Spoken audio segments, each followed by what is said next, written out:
that Warren Buffett says the difference between successful investors and highly successful investors is successful investors say yes far too often, and the highly successful investors say no, no, no, and they say yes to the right deals, like the things that align with their vision or their values. And if you don't have an investment philosophy, some financial person's going to sell you theirs, and that might not fit your plan. So I think the hardest part about investing is knowing when to say no, number one, and number two, being able to walk away if it doesn't meet your risk transfer criteria. So I don't really believe in risk tolerance. I think that that's a notion that people think high risk equals high return is a way that Wall Street fed us a huge lie.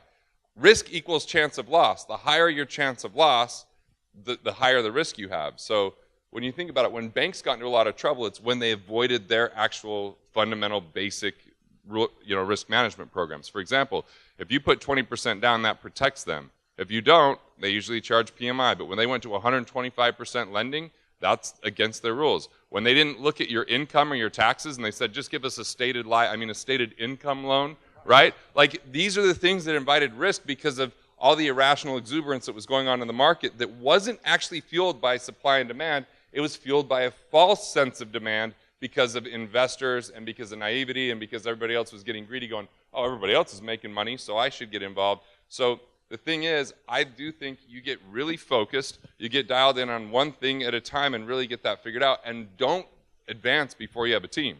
Because just to use a really big example here, the Vanderbilts had more money than the U.S. Treasury at one time. Cornelius had more money than the U.S. Treasury. Yet 54 years after he died, the first Vanderbilt died broke. You want to know why? They stopped investing in transportation. They started to do a whole bunch of stuff they knew nothing about. Cool little businesses and ideas from friends or people that they met at cocktail parties. Mansions, they had 10 mansions in Manhattan, which 100% of those have been now decimated. Yet the Rockefellers, they're on their 6th generation, donated $50 million to charity last year because they invented the family office concept. They basically said, we're going to have a financial team that works just for us.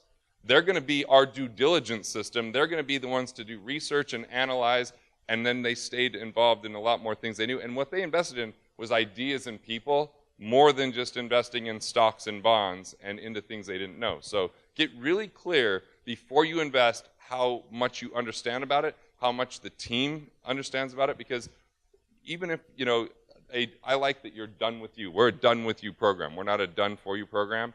Done with you is a better way to do it. Done for you is a scary place for you to be, because then if something goes wrong or someone exits that business, you're now left with an asset you know nothing about.